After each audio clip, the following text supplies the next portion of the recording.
Dorothy Taylor had learned to smile through humiliation, but tonight would be the last time she ever had to. The Grand Belmore Hotel ballroom glittered with crystal chandeliers and the laughter of people who measured their worth in investment portfolios and vacation homes. Dorothy stood near the champagne fountain, watching her husband Dean Brando command the room like he owned it. In a way, he believed he did. He believed he owned everything he touched, including her.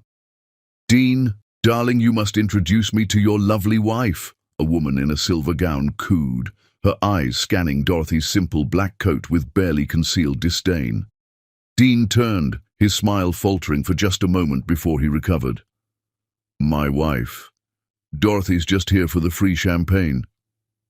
The nearby guests laughed, that polite laughter that cuts deeper than insults. "She doesn't really understand business events. I keep telling her to stay home, but she insists on tagging along." Dorothy's fingers tightened around her glass. She remembered another ballroom years ago when Dean had whispered in her ear during their wedding reception. The memory was so vivid it hurt. His young face full of genuine love, his voice trembling with emotion as he said, "I promise to see you, always. Not your money, not your status, just you. Forever."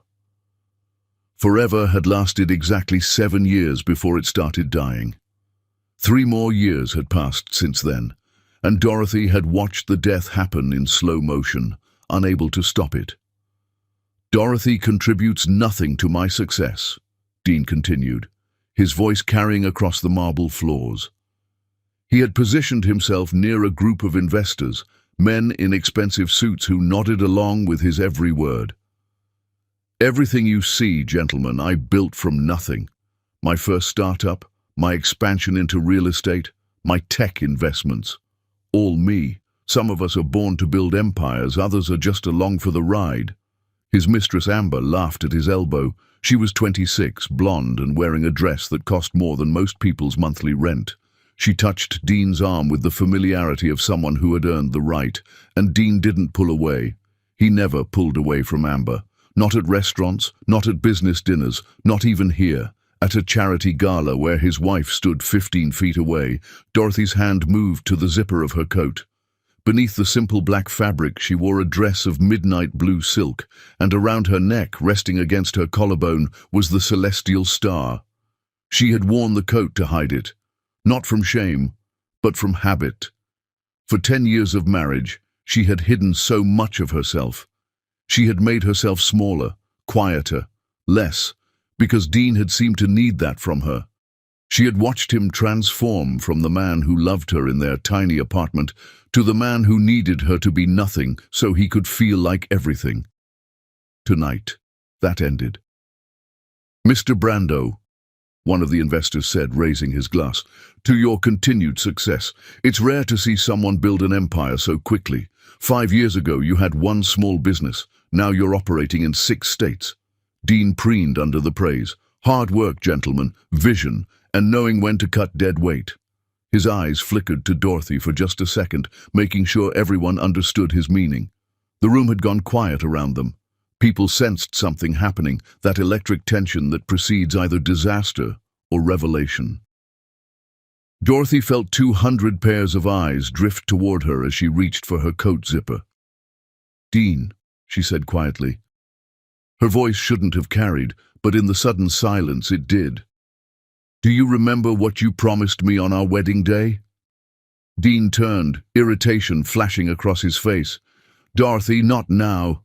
Go powder your nose or something." "You promised you would always see me," Dorothy continued. Her fingers found the zipper. "You promised that you would love me when we had nothing, and you would love me if we had everything." "We did have nothing," Dean snapped, "and I built everything, while you did what exactly? Sat at home, arranged flowers, went to yoga."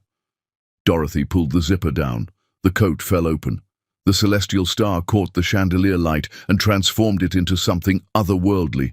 Diamonds cascaded in a complex web of platinum and starlight, each stone catching and refracting light until Dorothy seemed to be wearing captured galaxies. The centerpiece, a flawless blue diamond the size of a quail's egg, pulsed with inner fire. The room went completely silent. Amber's champagne glass slipped from her fingers and shattered on the marble floor. The sound seemed impossibly loud. "That's," one of the society women breathed. "That's the Celestial Star. It sold at auction last month for $48 million. I watched the bidding online." Dorothy let the coat slide from her shoulders. A server materialized to catch it, bowing slightly as he took it. She stood in her midnight blue silk, the necklace transforming her from invisible wife to something magnificent. "Where did you steal that?" Dean's voice cracked on the last word. His face had gone pale, then red, then pale again. "Where did you get that? Answer me!" Dorothy met his eyes. She had loved those eyes once. She had memorized every fleck of gold in the brown, every smile line at the corners. Now they looked at her like she was a stranger, like she was a problem to solve. "I didn't steal it, Dean," Dorothy said calmly. "I bought it. From my own collection, actually. The auction house handled the sale for me. I'm Dorothy Taylor Ashford, the Taylor Ashford family. Shipping, technology, real estate across 14 states. I believe you've heard of us." The whispers started immediately, a rising wave of shock and speculation. Dean staggered backward, as if she had physically struck him. "No," he said. "No, you're just Dorothy. You're just my wife. You're nobody." "I was never just anything," Dorothy said quietly. "I was everything. You stopped looking." Outside, through the floor-to-ceiling windows, 10 Rolls-Royces pulled up to the hotel entrance in perfect formation. Each one was midnight blue, matching her dress. Chauffeurs in crisp uniforms emerged and lined up at attention. The ballroom erupted in chaos. Phones appeared, camera flashes lit up the room. The society women who had ignored Dorothy all evening surged forward, suddenly desperate to talk to her. The investors who had been praising Dean moments ago were recalculating everything they thought they knew. Dean pushed through the crowd toward her, his face contorted with rage and confusion. "This is impossible. Your family disowned you. You had nothing when we married. Nothing." "I had a trust fund I never touched," Dorothy said. "I had investments you never knew about. I had a father who controlled every aspect of my life until I met you. I thought you were different, Dean. I thought you loved me for me, not for what I could give you, so I hid everything and chose you. I chose love over money. I chose freedom over control." She stepped closer to him, and Dean actually flinched. "I was wrong," Dorothy continued. "You didn't love me for me. You just didn't know there was anything else to love me for. The moment you found success, the moment you felt powerful, you stopped seeing me at all. I became furniture in your life, decoration you were ashamed of because I wasn't shiny enough." "Dorothy, wait. We can talk about this," Dean stammered. "I didn't know. How could I know? You should have told me." "Why?" Dorothy asked. "So you could treat me like a bank account instead of a housewife? Either way, I stopped being a person to you years ago." She turned toward the exit. The crowd parted for her like the Red Sea. Flashbulbs popped. Someone was crying. Amber stood frozen, her face a mask of calculation, as she realized the man she had hitched herself to was revealed as nothing more than a facade. "Who are you?" Dean shouted after her, his voice breaking. The question echoed through the marble halls. Dorothy paused at the door. She looked back at her husband, at the man she had loved with everything she had, at the stranger wearing his face. "I'm the woman you stopped seeing 3 years ago," she said. "Goodbye, Dean." She walked out into the cool night air. The chauffeurs bowed as she approached. The door of the lead Rolls-Royce opened for her. She slid into the leather interior, and the door closed with a soft, final click. Through the tinted window, she could see Dean stumble out onto the hotel steps. He stood there, surrounded by cameras and whispers and the ruins of his carefully constructed world, looking lost. Dorothy didn't look back as the car pulled away. Behind her, the Grand Belmore Hotel blazed with light and scandal. Ahead of her, the road stretched dark and empty and full of possibility. For the first time in 3 years, Dorothy Taylor Ashford could breathe. Chapter 2. The truth of who she was. The penthouse had never felt like home, but tonight it felt like a museum of lies. Dorothy walked through rooms filled with expensive furniture Dean had chosen, art Dean had purchased, a life Dean had designed without asking her opinion once. She moved through the silence like a ghost, visiting her own haunted past, remembering the woman who had lived here and pretended to be happy. Her phone buzzed continuously. Text messages flooded in from people who hadn't spoken to her in years. Society women who had ignored her at every event suddenly wanted lunch dates. Business contacts she didn't know she had were offering partnerships. The news had spread fast. Dorothy Taylor, the invisible wife, was actually Dorothy Taylor Ashford, the invisible heiress. She turned off her phone and walked to the bedroom. From the back of her closet, behind clothes Dean had criticized for being too simple, she pulled out a box she hadn't opened in years. Inside were photographs. Real photographs, not the posed portraits that decorated the penthouse walls. These were printed images from when printing pictures still mattered, from when every photo meant something because film was limited and precious. The top photo showed two college students sitting on a brick wall outside the library. Dorothy was 22, wearing jeans and a sweater that had cost $15. Dean was 23, his hair longer than he wore it now, his smile genuine and unguarded. They were eating pizza from a box balanced between them, and they were laughing. She remembered that day with painful clarity. They had just taken their final exams. Dean had been stressed about his business degree, worried he wasn't smart enough, worried he would never amount to anything. Dorothy had dragged him outside, bought him pizza with her tutoring money, and told him he was going to change the world. "You see things differently than everyone else," she had said. "You see solutions where other people see problems. That's worth more than any grade." Dean had kissed her then, tasting like cheap pizza and hope. "Marry me," he had said suddenly. "We're broke," Dorothy had laughed. "So what? We'll be broke together. We'll eat pizza and be happy. I don't need money, Dorothy. I just need you." She had said yes that night. They got married at the courthouse with two friends as witnesses. Dorothy wore a white dress from a thrift store. Dean wore his only suit. They were deliriously happy. Dorothy's father found out about the marriage through a society page gossip column. He had shown up at their tiny apartment, fury radiating from every pore. "You married this nobody?" he had shouted, looking at Dean like he was dirt. "You threw away your future for this."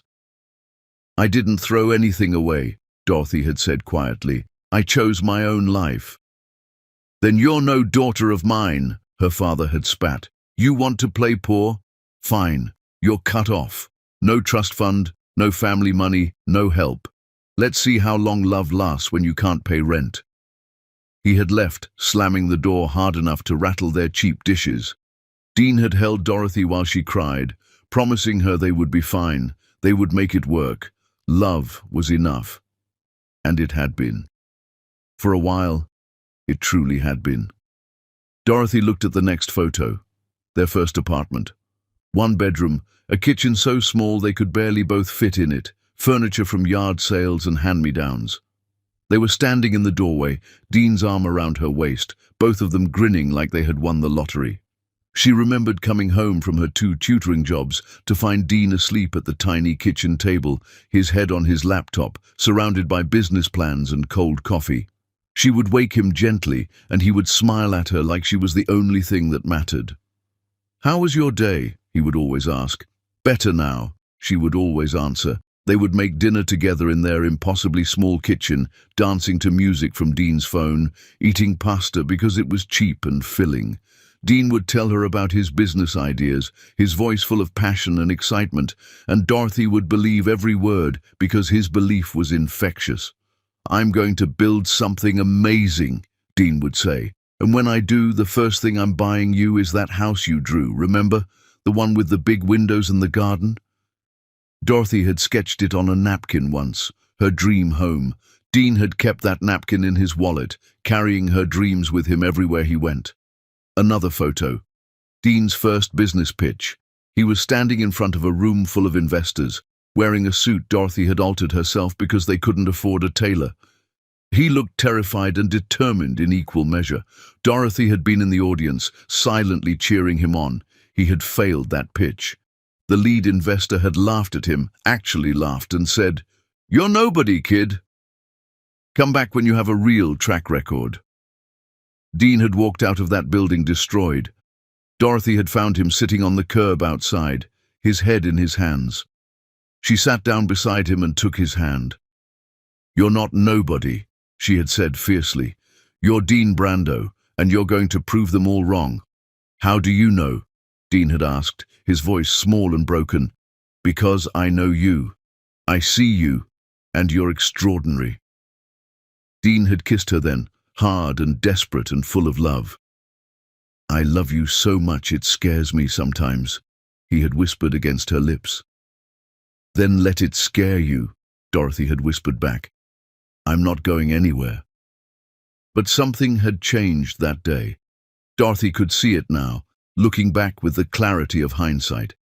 That was the day Dean started believing he had to prove something. That was the day he started measuring his worth by what other people thought instead of what he knew to be true. The next photo showed Dean's first successful deal. He had landed a small contract, nothing huge, but it was real money, enough to start growing. They had celebrated at the same pizza place where they had gotten engaged, because that's what they did. They celebrated every victory at that pizza place. But Dean had been different that night. He kept checking his phone, worried about what investors thought, whether the news had reached the right people, whether he was being talked about yet. "Dean, we're celebrating," Dorothy had said gently. "Put the phone away." I know," he had said, putting it down, but he picked it up again 5 minutes later. More photos, Dean's second deal, his third, his expansion into a second city. With each success, something in him shifted. He started talking differently, dressing differently, walking differently. He started talking about status and reputation and market position. Dorothy had told herself it was just the stress of growth. She had told herself that the man she married was still in there somewhere, just buried under ambition and pressure. She had been lying to herself. The photos showed it clearly. In the early pictures, Dean looked at Dorothy like she hung the moon. By the later pictures, he barely looked at her at all. His eyes were always on the next deal, the next opportunity, the next rung on the ladder he was climbing toward nothing. Their wedding anniversary dinner, the year everything changed. Dorothy had dressed up, made reservations at Dean's favorite restaurant, hoped for a night that felt like old times. Dean had shown up late, taken a phone call during appetizers, and left before dessert to handle a business emergency. "I'm sorry," he had said, kissing her forehead like she was a child. "You understand, right? This deal is important." "I'm important," Dorothy had said quietly. Dean had already been walking away. She wasn't sure he had heard her. The last photo in the box was from their 10th anniversary party. Dean had thrown a massive event at an expensive venue, inviting business contacts and investors and society people Dorothy didn't know. He had given a speech thanking everyone for helping him build his empire. He hadn't mentioned Dorothy once, not once. She was in the background of the photo, standing alone by the window, watching her husband shine for strangers. She looked lost. She looked like a ghost. That was the night Dorothy had gone home and opened her laptop.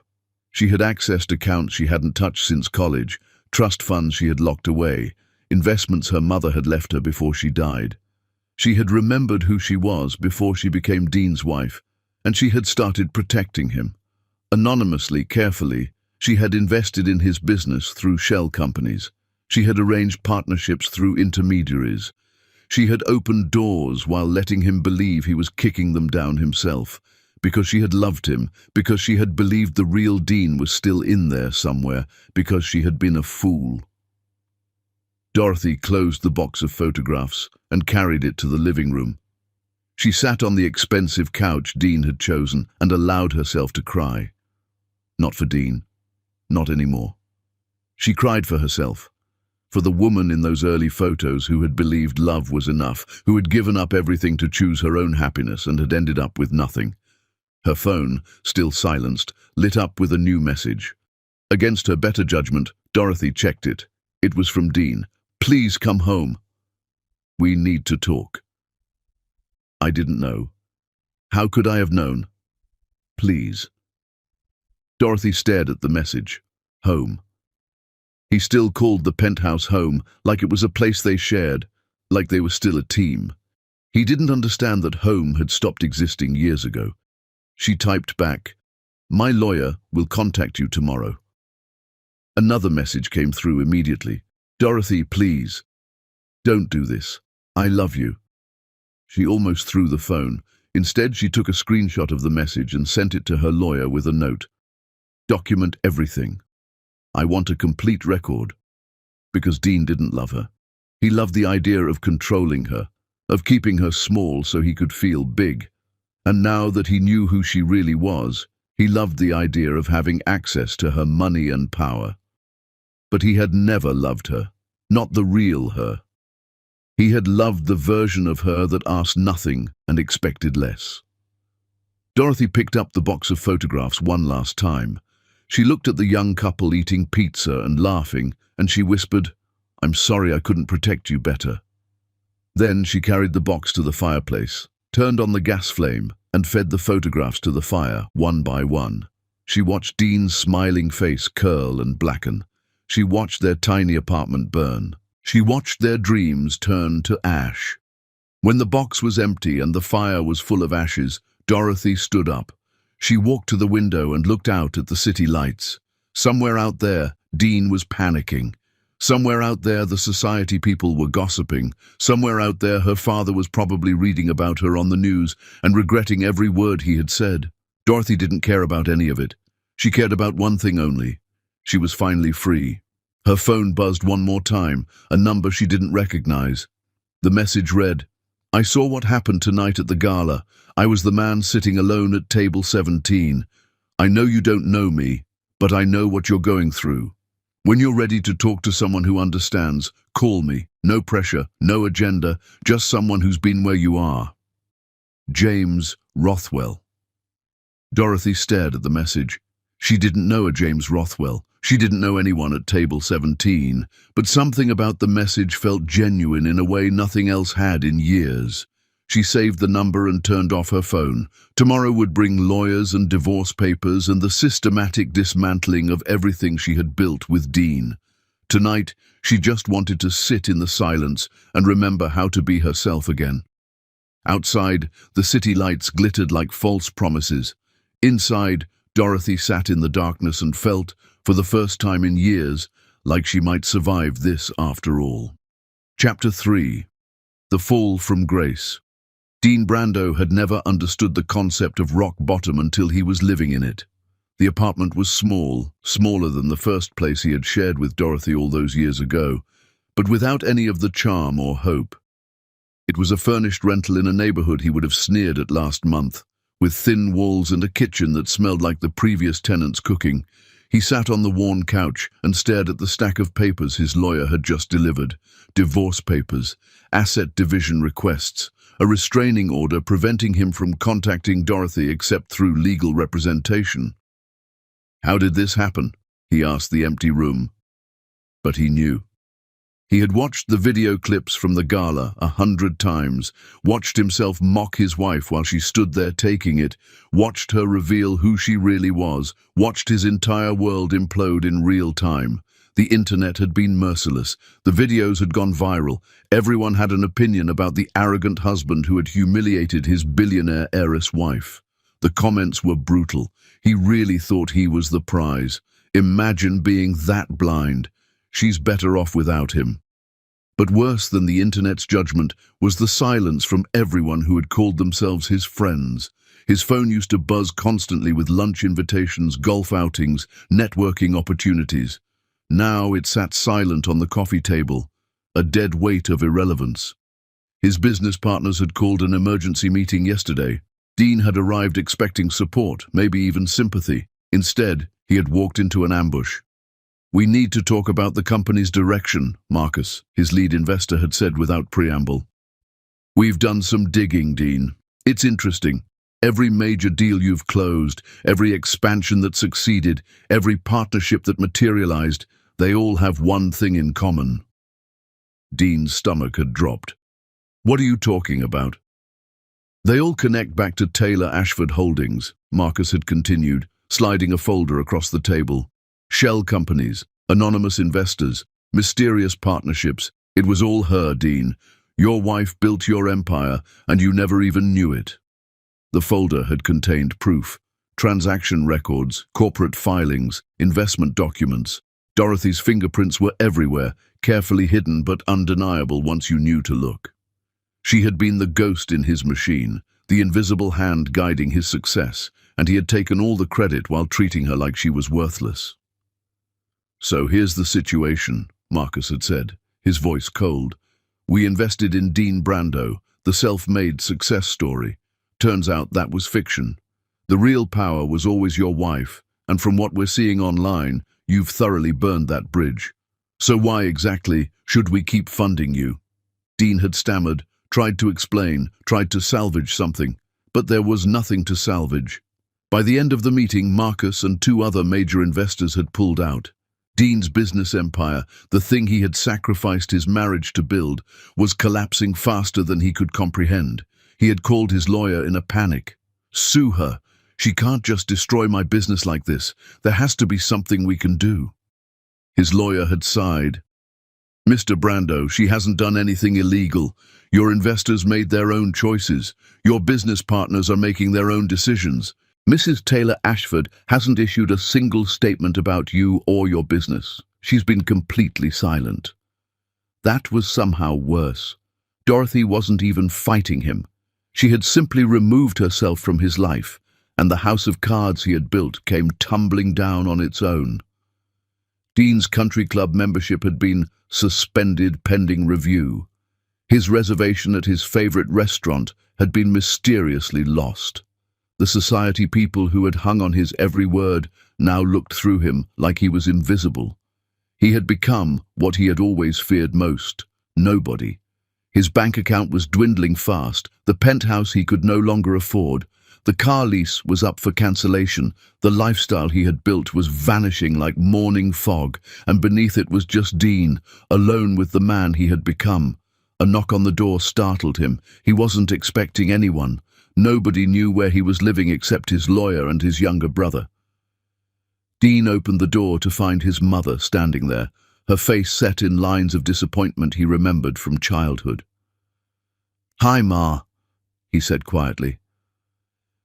"Dean," she said, walking past him into the apartment without waiting for an invitation.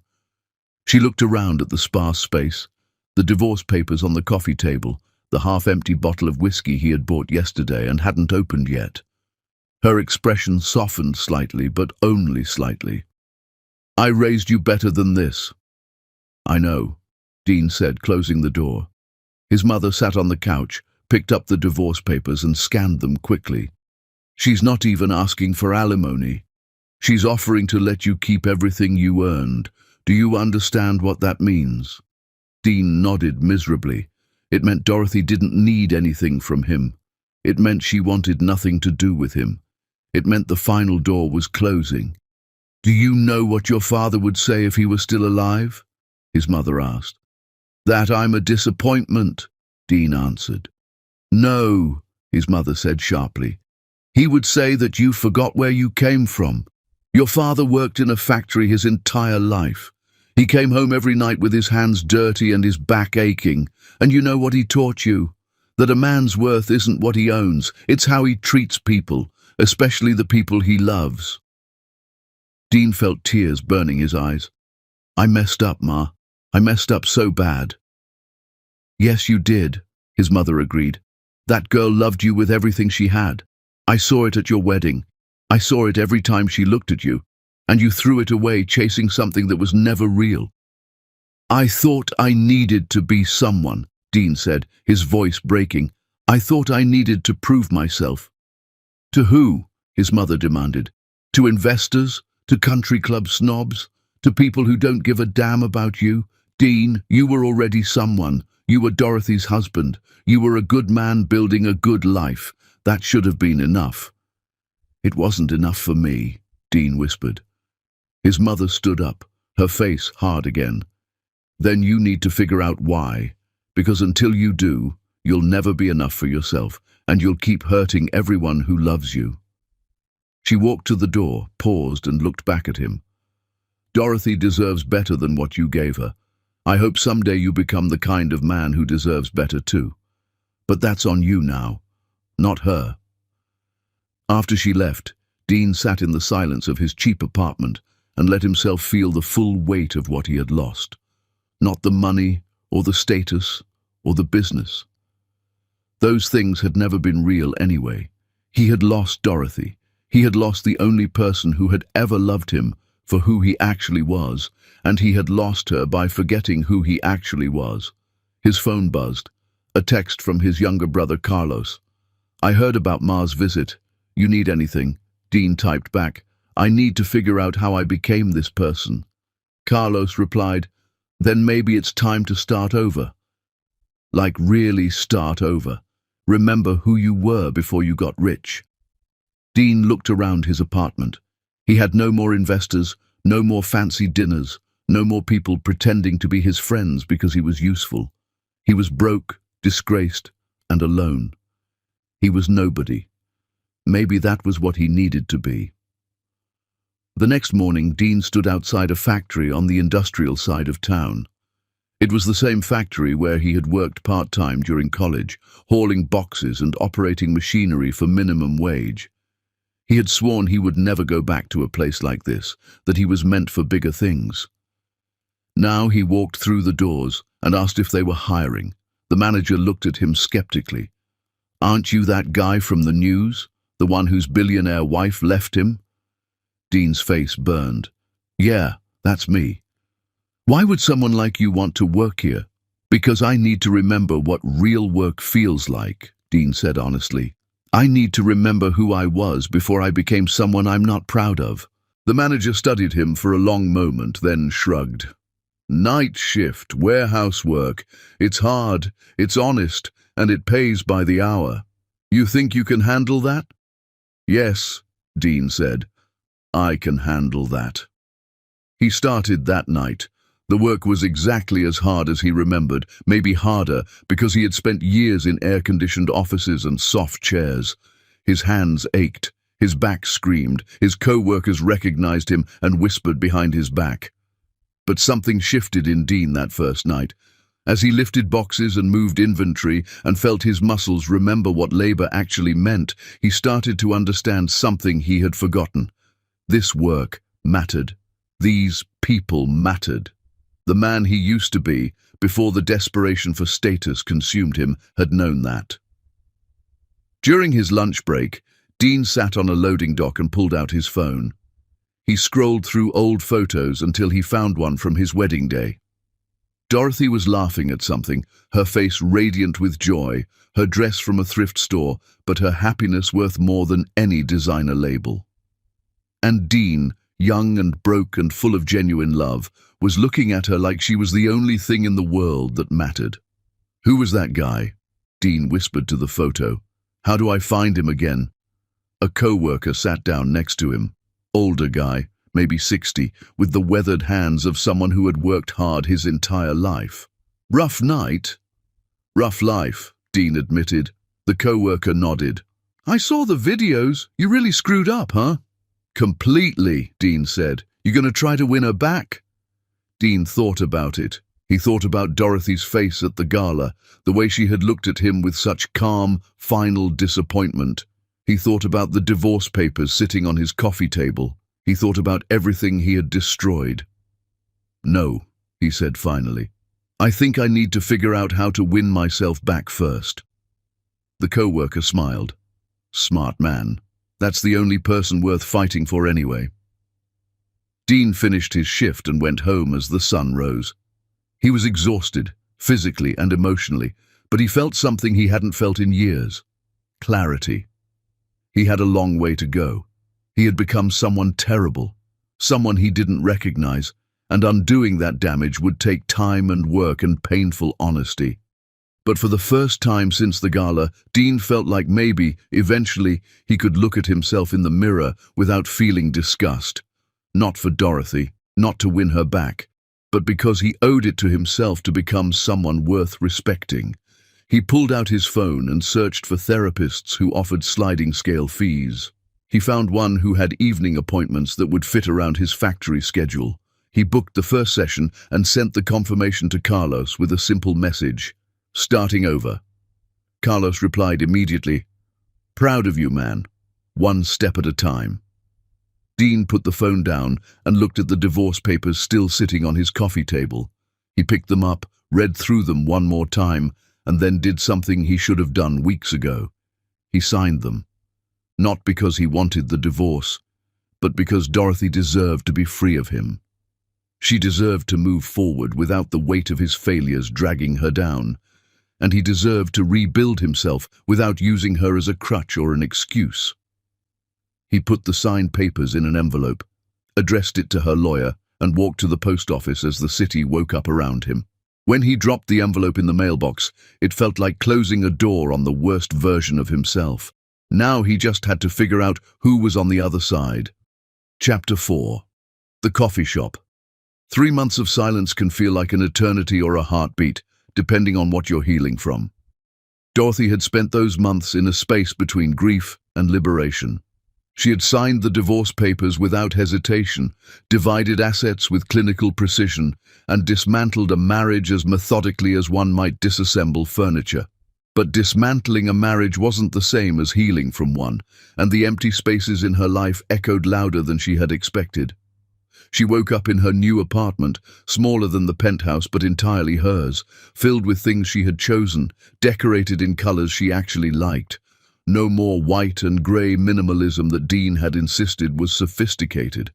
Her bedroom was painted deep blue, her living room had bookshelves overflowing with novels, her kitchen had mismatched mugs she had collected from thrift stores, each one making her smile. It was perfect, it was hers, and she was lonely.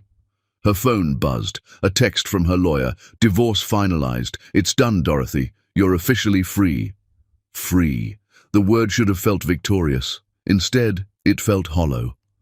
Dorothy sat on her couch and allowed herself to acknowledge what she had been avoiding. She missed being married. Not to Dean, not anymore, but she missed the idea of partnership. She missed having someone to come home to, someone to share small moments with, someone who cared about her day. She missed being loved, even though she had never really had it. Her phone buzzed again. The number she had saved months ago, the one that had sent her that message the night of the gala. James Rothwell. He had texted her 3 times since that night, always brief, always respectful, never pushing. The first text had come a week after the gala. "Hope you're doing okay." No need to respond, just wanted you to know someone's thinking of you. The second came a month later. "Saw an article about your foundation announcement. Beautiful work. You're building something meaningful." The third was today. "Coffee, no pressure, no agenda, just thought you might want to talk to someone who's been where you are. The Blue Door Cafe on Marshall Street.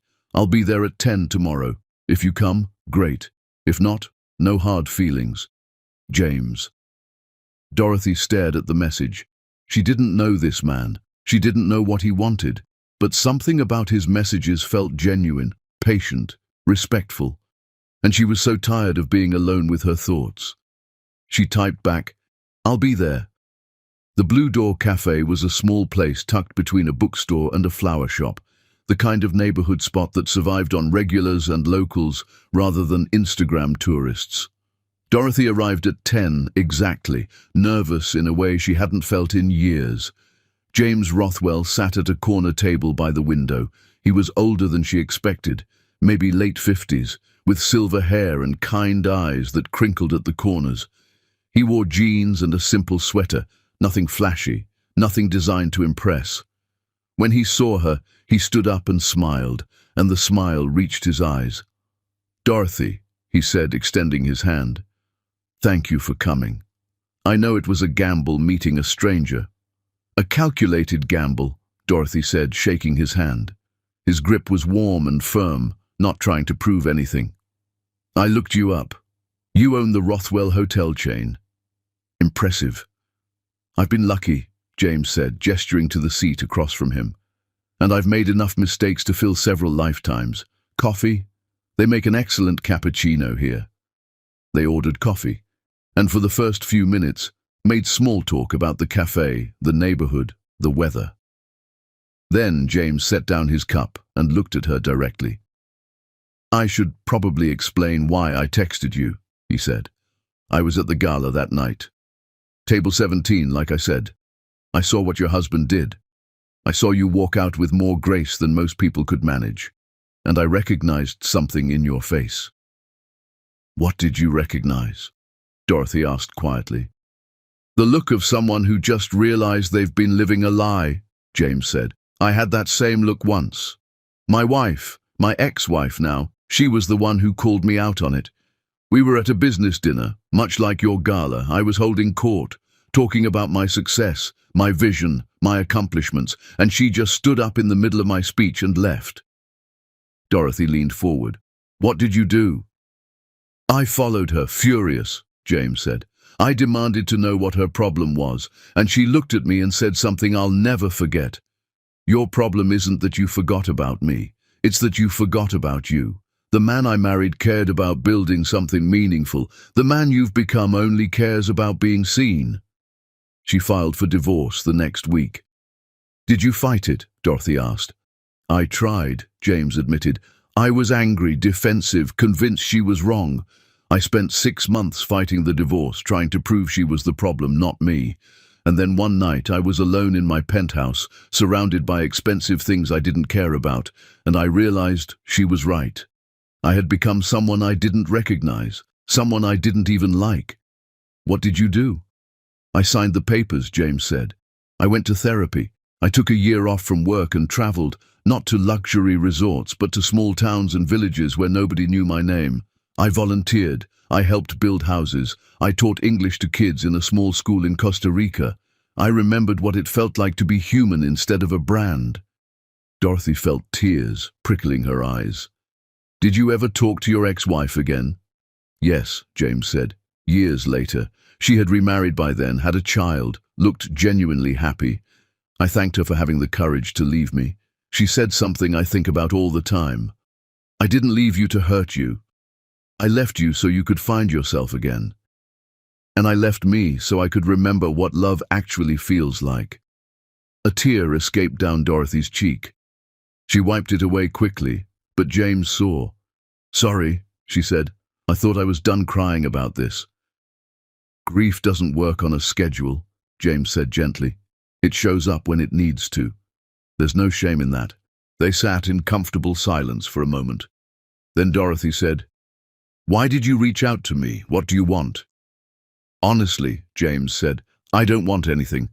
I saw someone going through something I went through, and I thought maybe it would help to know you're not alone. That there's life on the other side of this. That you can rebuild and be happy and become someone you're proud of again. Are you happy? Dorothy asked. James considered. Most days, yes. I'm happier than I was when I was married and miserable. I'm building things that matter now. Hotels that employ local communities, that support small businesses, that create opportunities instead of just profit. I have friends who actually know me, not just the resume version. I sleep well at night. That's worth more than any amount of money. Dorothy smiled for the first time since entering the cafe. That does sound nice. It is, James said, and I believe you'll find your version of it. You're already starting. I read about your foundation, the work you're doing to help women rebuild their lives. That's not the work of someone broken. That's the work of someone finding purpose. They talked for another hour, the conversation flowing easily from topic to topic. James told her about his hotels, his travels, his daughter from a previous relationship who was now a marine biologist studying coral reefs. Dorothy told him about her childhood, her father's controlling nature, her choice to hide her identity when she married Dean. Do you regret it? James asked. Hiding who you were? I regret that it didn't matter, Dorothy said. I thought if he loved me for me, without the money complicating things, it would be pure, real. But love doesn't work like that. Real love sees all of you and values all of you. I was testing him without telling him it was a test, and that wasn't fair to either of us. That's very self-aware, James observed. 3 months of therapy will do that, Dorothy said wryly. My therapist says I have a pattern of making myself smaller to make other people comfortable. We're working on it, James laughed. Good. The world has enough people taking up too much space. We need more people taking up the space they actually deserve. They exchanged phone numbers before leaving, and James walked her to her car. Can I ask you something? Dorothy said before getting in. Of course. Why aren't you married now? If you figured everything out and became this better person, why are you alone? James smiled. Who says I'm alone? I have friends, family, a life I love. I'm not married because I haven't met anyone who makes me want to be, and I'm okay with that. I'd rather be happy alone than miserable with the wrong person. But if the right person comes along, someone who sees me and lets me see them, I'd be open to it. I'm just not searching desperately for it. Dorothy nodded. She understood that. Thank you for today. I didn't realize how much I needed this. Anytime, James said. Really, call me if you need a friend. No expectations, no hidden agenda, just friendship. Dorothy drove home feeling lighter than she had in months. She had made a real friend who understood what she was going through because he had lived it. Someone who had survived the same kind of loss and come out the other side whole. When she got home, she found a letter in her mailbox. Her lawyer had forwarded it from Dean. She almost threw it away unopened, but curiosity got the better of her. Inside was a single piece of paper with Dean's handwriting. Dorothy, I signed the divorce papers. I'm not writing to ask for anything or to try to change your mind. I'm writing because I owe you an apology that isn't about me. I'm sorry I stopped seeing you. I'm sorry I made you feel small to make myself feel big. I'm sorry I took everything you gave me and treated it like it meant nothing. You deserved better than what I gave you. I'm working on becoming the kind of person who would deserve you, not to win you back, but because I can't live with who I became. I hope you find everything you're looking for. I hope someone loves you the way you deserve to be loved. Dean. Dorothy read the letter twice. It didn't change anything. It didn't make her want him back or forgive him completely. But it felt like a door closing properly this time, with both of them on the other side of it, acknowledging what had happened. She folded the letter and put it in a drawer. Then she pulled out her phone and texted James. Thank you again for today. Same time next week? He replied immediately. It's a date. Well, not a date. You know what I mean. I'll bring my famous coffee shop wisdom. You bring your amazing perspective. Deal? Dorothy smiled. Deal. She went to bed that night feeling something she hadn't felt in a long time. Hope. Chapter 5. The healing begins. Friendship, Dorothy discovered, was easier than romance and more powerful than she had remembered. Over the following weeks, she and James fell into a comfortable rhythm. Coffee every Wednesday morning at the Blue Door Cafe. Sometimes they talked about heavy things, her marriage, his past, the work of rebuilding yourself after breaking.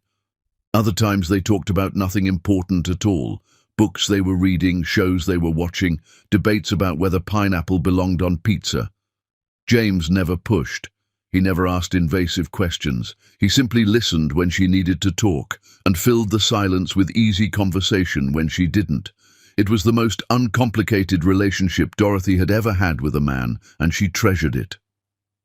I have a question, James said one Wednesday morning. They had been meeting for over a month now, and Dorothy had started to think of this table by the window as theirs. What do you actually want to do? Not what you think you should do, not what sounds impressive. What makes you excited to wake up in the morning? Dorothy stirred her cappuccino, considering. I don't know if I've ever asked myself that question. Then maybe it's time to start, James said gently. That conversation stayed with Dorothy all week. What did she want? She had money she could never spend in 10 lifetimes. She had freedom she was still learning how to use. But what did she actually want to build with all that freedom and resources? The answer came to her on a Saturday afternoon. She was walking past a community center when she saw a flyer. Support Group for Women Leaving Difficult Relationships. On impulse, she went inside. The meeting was in a small room with mismatched chairs arranged in a circle. 12 women sat there, ranging in age from early 20s to late 60s. Some looked shell-shocked, others looked determined. All of them looked tired. "We have a visitor," the group leader said kindly. "Would you like to introduce yourself?" "I'm Dorothy," she said, taking an empty seat. "I recently left my marriage. I thought maybe I could help or learn or just listen." What she heard in that room broke her heart and rebuilt it at the same time. Women who had been made to feel worthless, women who had given up careers, dreams, identities to make their partners happy, women who were brilliant and strong and had forgotten they were either of those things. One woman, maybe 30 years old with tired eyes, said, "I have a degree in engineering, but my husband convinced me I wasn't smart enough to work in the field. I've been a stay-at-home mom for 8 years. Now I'm leaving, and I don't even know who I am anymore." Dorothy felt that in her bones. "You're still an engineer," she said quietly. "Your degree didn't expire. Your intelligence didn't vanish. You just forgot how to see it." The woman looked at her with something like hope. "How do you remember?" "One day at a time," Dorothy said, "and with people who remind you until you can remind yourself." After the meeting, the woman approached her. "I'm Rachel. Thank you for what you said. It helped more than you know." "Can I ask you something?" Dorothy said. "If you could have anything to help you restart your career, what would it be?" Rachel laughed bitterly. "Money for childcare, so I could go back to school for my master's degree. Confidence that I'm not too old or too out of practice. Someone who believes in me. Take your pick. They're all impossible." "What if they weren't?" Dorothy asked. That night, Dorothy called James. "I need your help with something. Can we meet tomorrow?" They met at the cafe on Sunday morning, and Dorothy told him everything. About the support group, about Rachel, about the dozen women in that room who needed resources and encouragement, and someone to believe in them. "I want to build something," Dorothy said. "Not a charity that throws money at problems, a real program. Education funding, career counseling, childcare support, mental health resources, job placement, a complete system to help women rebuild their lives from scratch." James was quiet for a moment, then smiled. "That's a beautiful vision. How can I help?" "You've rebuilt hotels in struggling communities," Dorothy said. "You understand how to create systems that actually work, not just good intentions that fall apart. I have the money and the passion. I need your experience." "You have it," James said without hesitation, "but I have one condition." Dorothy raised an eyebrow. "What's that?" "This has to be truly yours," James said. "I'll help, but I won't take over. I won't make decisions for you. This is your vision, and you need to be the one driving it. Deal?" Dorothy felt something shift in her chest. Dean would have taken over immediately, convinced he knew better. James was offering support while insisting she stay in control. That was the difference between partnership and possession. "Deal," she said, extending her hand.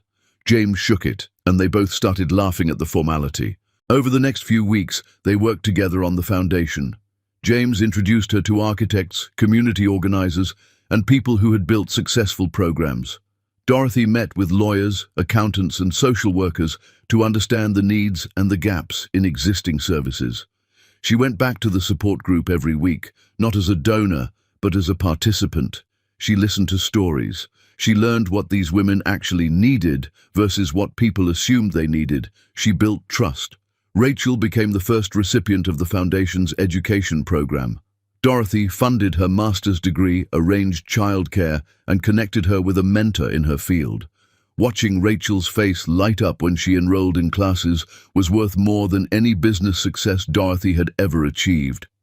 "You gave me my life back," Rachel said, crying in Dorothy's arms.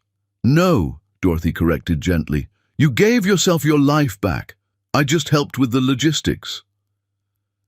One evening, after a foundation planning meeting, James and Dorothy sat on a bench outside the office building, watching the sunset paint the sky in shades of orange and pink. "Can I tell you something?" Dorothy asked. "Always," James said. "I'm happy," Dorothy said, surprised by her own words. "I wake up excited about the work we're doing. I go to bed feeling like I made a difference. I'm happy, and I didn't even realize it until just now." James smiled. "That's usually how it works. Happiness sneaks up on you when you're not desperately chasing it." "Thank you," Dorothy said, "for being my friend, for helping me build this, for not making me feel stupid for not knowing what I wanted." "You never needed me to tell you what you wanted," James said. "You just needed space to hear yourself think.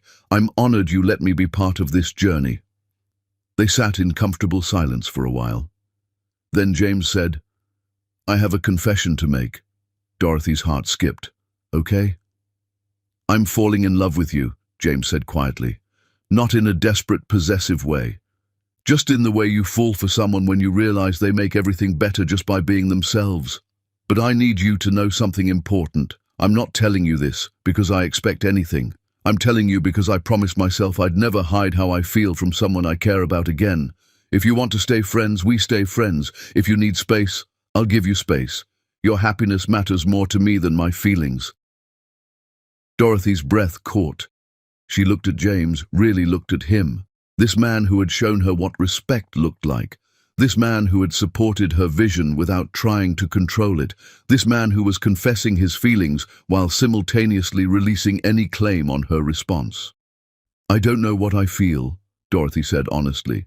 "I'm still healing. I'm still figuring out who I am outside of being someone's wife. But I can tell you this. Whatever we're building here, friendship or something more, it feels real in a way nothing has felt real in a very long time." "That's enough," James said. "That's more than enough." "Can I ask you something?" Dorothy said. "Will you wait? Not indefinitely, not like you're on hold, but will you let this be whatever it becomes naturally?" "I've been alone for years," James said. "I'm good at being alone, but I'm also good at being patient. So, yes, I'll wait. Not because I'm waiting for you to make a decision, but because whatever this becomes, I want it to be right. Not rushed, not forced, not built on need or loneliness or trying to fix each other. Just two whole people choosing each other." Dorothy leaned her head on his shoulder. "How did you get so wise?" "Therapy and failure," James said, making her laugh. "Lots of both." They sat there as the sun set completely and the streetlights flickered on. Dorothy felt safe in a way she had never felt with Dean. Not because James was protecting her, but because he trusted her to protect herself and simply chose to sit beside her while she did. Her phone buzzed, a text from an unknown number. "Dorothy, it's Rachel. I got an internship. They loved my resume. I start next month. I can't believe this is happening. Thank you doesn't even begin to cover what you've given me." Dorothy showed James the message. "This is what it's all about," she said. "This right here." "You're changing lives," James said. "Never underestimate the power of that." They walked to their cars together, and before they parted, James hugged her. It was the first time they had hugged, and it felt different than any hug Dorothy had ever experienced. It felt like coming home to a home she was still building, one moment at a time. "Same time next week?" James asked. "Always," Dorothy said. She drove home with the windows down, letting the cool evening air clear her head. Her phone buzzed again. Another unknown number. She almost didn't check it, but something made her look. It was from Dean. "I saw the announcement about your foundation. It's beautiful work. You're doing what you were always meant to do. I'm proud of you. Not that my pride matters, but I wanted you to know. Dean." Dorothy stared at the message for a long moment. Then she did something she never thought she would do. She replied, "Thank you. I hope you're doing well too." It wasn't forgiveness, not completely, but it was closure. It was the acknowledgement that they had both moved forward, both changed, both survived. She fell asleep that night thinking about James's words, two whole people choosing each other. For the first time in her life, Dorothy felt like she was becoming whole. Not someone's wife, not someone's daughter, not someone's anything. Just Dorothy, figuring out who she wanted to be, one day at a time. Chapter 6. The moment of choice. The panic attack hit Dorothy in the middle of the supermarket on an ordinary Tuesday afternoon. She had been reaching for coffee, the same brand she used to buy for Dean, when suddenly her chest tightened. Her vision tunneled. Her hands started shaking so badly she dropped the container and it burst open on the floor, coffee grounds scattering everywhere. "Ma'am! Ma'am, are you okay?" A store employee's voice sounded like it was coming from underwater. Dorothy couldn't breathe. She couldn't think. All she could feel was overwhelming terror and a desperate need to escape. She ran out of the store, leaving her shopping cart behind, and found herself sitting on the curb outside, gasping for air and crying without knowing why. Her phone was in her hand. She didn't remember taking it out. She scrolled through contacts with trembling fingers and called the first person her brain connected to safety. "Dorothy," James answered on the first ring. "Hey, what's up?" "I can't breathe," Dorothy gasped. "I don't know what's happening. I can't breathe." "Okay, listen to my voice," James said, his tone calm and steady. "Where are you right now?" "Supermarket? Outside? I don't know. I'm sorry. I shouldn't have called." "Don't apologize," James said firmly. "I'm glad you called. Now listen carefully. Can you feel your feet on the ground?" "What?" Dorothy was confused, still gulping air. "Your feet. Can you feel them touching the ground?" Dorothy focused on her feet. "Yes. Good. Now breathe with me. In through your nose for 4 seconds. 1, 2, 3, 4. Hold it for 4. 1, 2, 3, 4. Out through your mouth for 4. 1, 2, 3, 4. Can you do that with me?" Dorothy tried. The first few attempts were shaky, but James kept counting, kept breathing with her, his voice a lifeline in the chaos. Slowly, painfully slowly, her chest loosened. The tunnel vision receded. She could see the parking lot clearly again. "That's it," James said gently. "You're doing great. Keep breathing with me." After a few minutes, Dorothy could speak normally again. "What just happened to me?" "Panic attack," James said. "I've had a few myself. They're terrifying, but they can't actually hurt you. Where exactly are you? I'm coming to get you." "No, you don't have to," Dorothy protested weakly. "I know I don't have to," James said. "I want to. Send me your location. I'll be there in 15 minutes. He was there in 12. Dorothy was still sitting on the curb when his car pulled up. James got out, sat down next to her without a word, and simply put his arm around her shoulders. They sat there for a while, watching people come and go with their groceries, living their normal lives that felt impossible to Dorothy right now.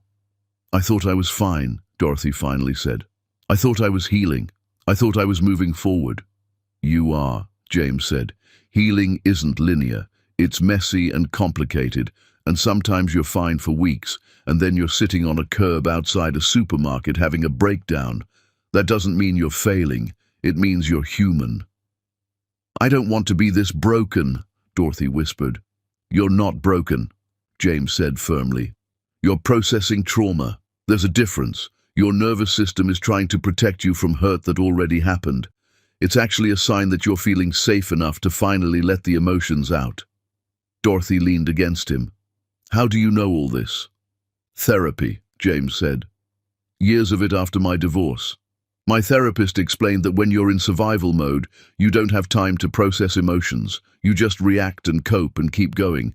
But when you finally feel safe, all those suppressed emotions come flooding back. It's brutal, but it's also healing." "I hate it," Dorothy said. "I know," James said, "but I promise it gets better. Not easier, but better." They sat in silence for a while longer. Then James said, "Do you want to talk about what triggered it?" Dorothy told him about the coffee, about how seeing it had suddenly made her remember all the mornings she had made Dean's coffee exactly how he liked it, while he barely acknowledged her presence. How she had been such a small part of his morning routine, and he had been the entire center of hers. How she had poured love into every mundane task, and he had taken it all as his due. "I thought I was over it," Dorothy said. "I thought I had processed this." "Maybe there are layers," James suggested. "Maybe you processed the big hurt, and now you're getting to the smaller ones. The death by 1,000 cuts kind of hurt." Dorothy nodded. That made sense. I'm tired of crying about him. I'm tired of letting him take up space in my head. Then maybe it's time to take a real break, James said. Not from your foundation work, not from your life, but from the pace you've been keeping. When's the last time you did nothing? Dorothy couldn't remember. Since leaving Dean, she had thrown herself into building the foundation, attending therapy, helping Rachel and the other women, meeting with James for coffee and planning sessions. She had been running at full speed, too afraid to stop because stopping meant feeling. I have a suggestion, James said. Take a month, real time off, no foundation work, no meetings, no obligations, just time to exist and heal and figure out what you want. I can't just disappear, Dorothy protested. Why not? James asked. The foundation will still be there, Rachel will still be there, I'll still be there, but you need to be there for yourself first. You can't pour from an empty cup, Dorothy, and right now you're running on empty. Where would I even go? I have a cabin, James said. Up in the mountains. It's small, simple, completely off the grid. No internet, no cell service, just you and nature and silence. I go there when I need to reset. You're welcome to use it. Dorothy felt panic rising again. Completely alone. Not if you don't want to be, James said. You could bring a friend, or I could check on you once a week, bring supplies, make sure you're okay. Whatever you need to feel safe, but still get the space to heal. Dorothy thought about it. The idea of being alone terrified her, but the idea of continuing at this pace terrified her more. Would you really check on me? Every week, James promised, or every day if you need it. Whatever helps. Okay, Dorothy said slowly. I'll do it. 1 month, but I need to wrap up some foundation business first. 2 weeks, James said. Wrap everything up in 2 weeks, then go. Don't give yourself time to talk yourself out of it. They drove back to Dorothy's apartment in James's car. He insisted on coming up with her, making sure she was okay and cooking her dinner even though she protested she wasn't hungry. You're eating anyway, James said, pulling out pasta and vegetables from her fridge. Panic attacks burn through a lot of energy. Your body needs fuel. While he cooked, Dorothy sat at her kitchen counter and watched this man move through her space with easy familiarity. He wasn't trying to fix her or save her. He was just being present, offering support without smothering her, giving help without making her feel helpless. James, she said suddenly. He was stirring pasta sauce, his back to her. Why are you so good at this? He turned, surprised. At what? At knowing what I need, at being there without being overwhelming, at helping without making me feel weak. James set down the spoon and came to sit across from her at the counter. Because someone did it for me once. After my divorce, I fell apart, completely fell apart, and I had a friend, Sarah, who just showed up. She brought groceries. She dragged me to therapy. She sat with me while I cried. She never tried to fix me. She just kept showing up until I could fix myself. When she died 2 years ago, I promised myself I would be that person for someone else if I ever got the chance. So this isn't about you owing me anything. This is about me paying forward the kindness I received. Dorothy felt tears welling up again, but they were different this time. Not tears of pain, but of gratitude. Sarah sounds like she was an amazing person. She was, James said, smiling. She would have loved you. She had the same kind of quiet strength you have, the kind that looks soft until you realize it's made of steel. They ate dinner together, talking about nothing important. James told her about the cabin, about the hiking trails nearby, about the lake where you could see stars so clearly it felt like you could reach out and touch them. He told her about the silence there, how it was scary at first but eventually became peaceful. Promise me something, James said as he was leaving that night. What? If you're up there and you're struggling, you'll call me. Even if there's no cell service at the cabin, drive to the nearest town and call. Don't suffer alone. I promise, Dorothy said. She hugged him, holding on a little longer than usual. Thank you for today, for coming when I called, for not making me feel crazy. You're not crazy, James said. You're healing. There's a world of difference. After he left, Dorothy sat in her apartment and thought about the month ahead. Part of her was terrified. Part of her was relieved. All of her was exhausted. She called her therapist and scheduled an emergency session for the next day. She called the foundation office and told them she would be unreachable for a month. She called Rachel, who was supportive and encouraging. "You've given so much to all of us," Rachel said. "It's time to give to yourself." The next 2 weeks passed in a blur of preparation. Dorothy wrapped up foundation business, delegated responsibilities, ensured everything would run smoothly in her absence. She packed for the cabin simple clothes and books and a journal her therapist had recommended. On her last therapy session before leaving, her therapist said something that stayed with her. "You've spent your whole life being what other people needed. Your father needed you to be obedient. Dean needed you to be small. The foundation women need you to be strong. Maybe it's time to figure out what Dorothy needs Dorothy to be." The night before she left, James came over with supplies for the cabin. He drew her a map, showed her where everything was, gave her emergency numbers for the ranger station and the nearest town clinic. "Are you scared?" he asked. "Terrified," Dorothy admitted. "What if I get up there and I can't handle it? What if the silence is too much?" "Then you come back," James said simply. "This isn't prison, Dorothy. It's a choice. You can leave any time. But I think you're stronger than you believe you are. I think you'll surprise yourself." "Will you miss me?"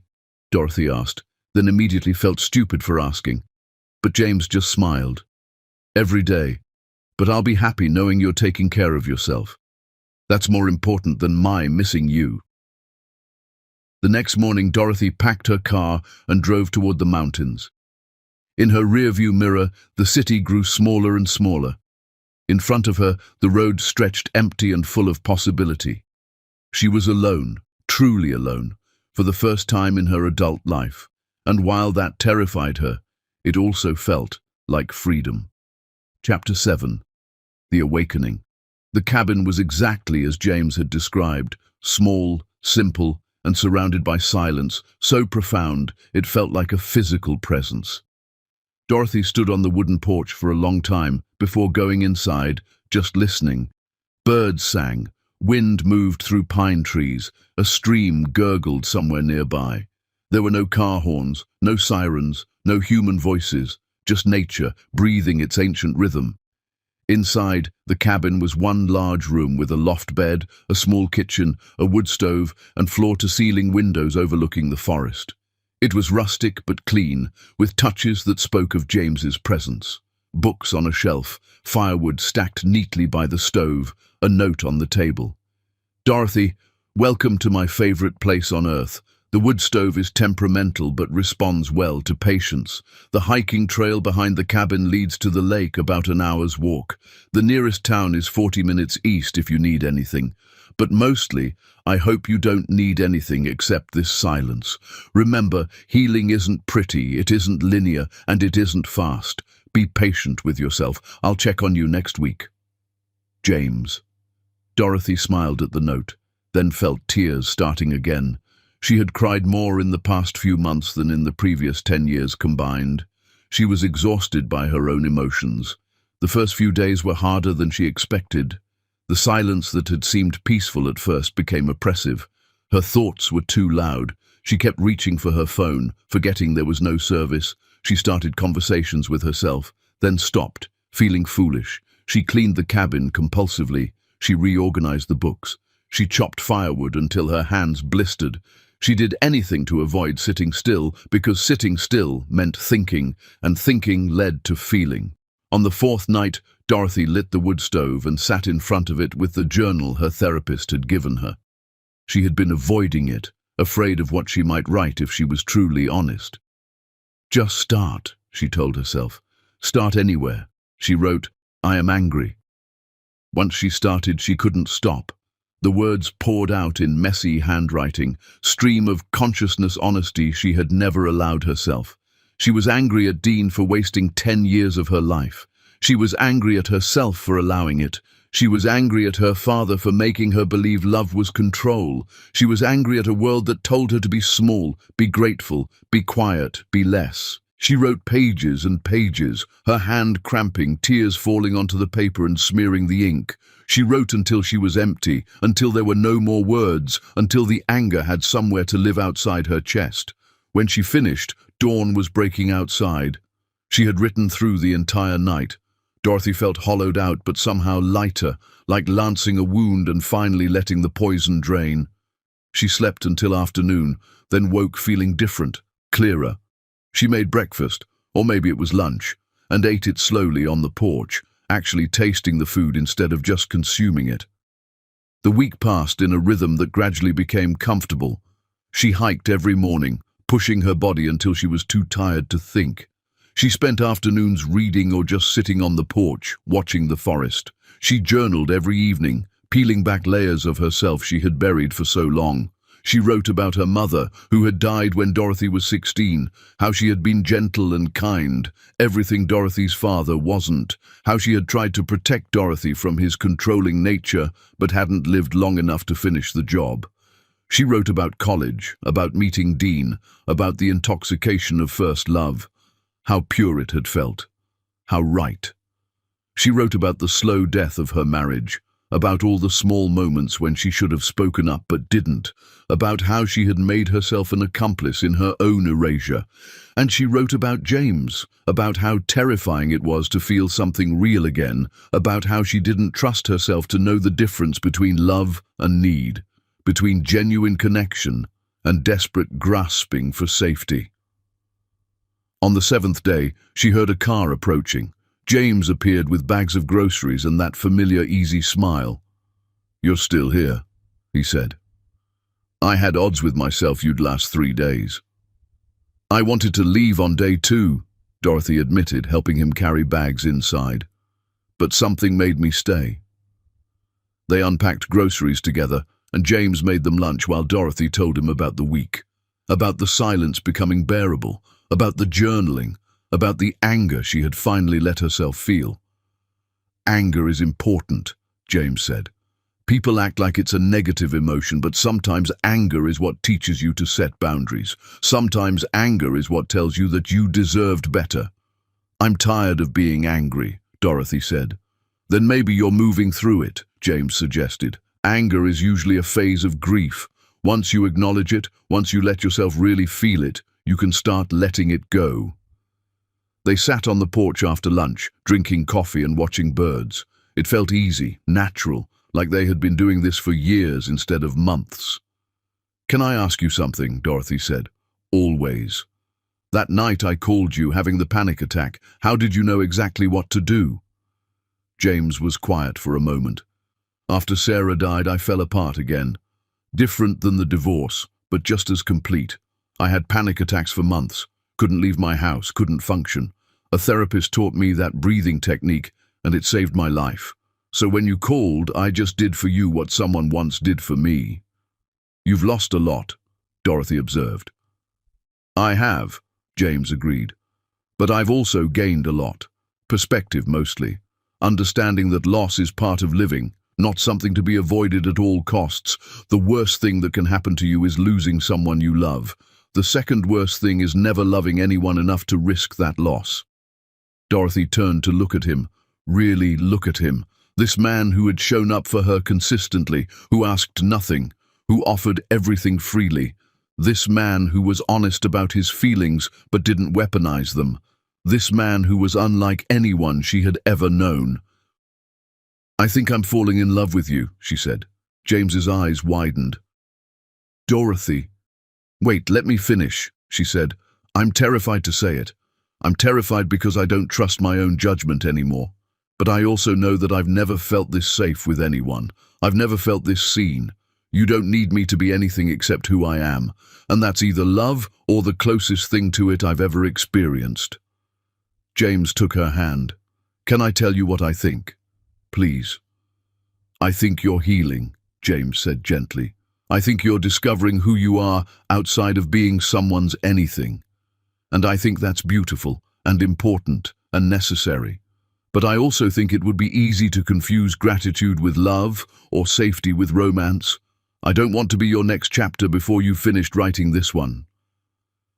Dorothy felt tears welling up, but she wasn't sure if they were from disappointment or relief. "So what do we do?" "We keep being honest," James said. "You stay up here for the rest of your month. You keep doing the work of figuring out who Dorothy is. And when you come back, if you still feel this way, we'll explore it. Together, as equals. No rushing, no pressure, no desperate grasping for something to fill the void. Just two whole people seeing if they fit." "And if I change my mind?" Dorothy asked. "Then we stay friends," James said simply.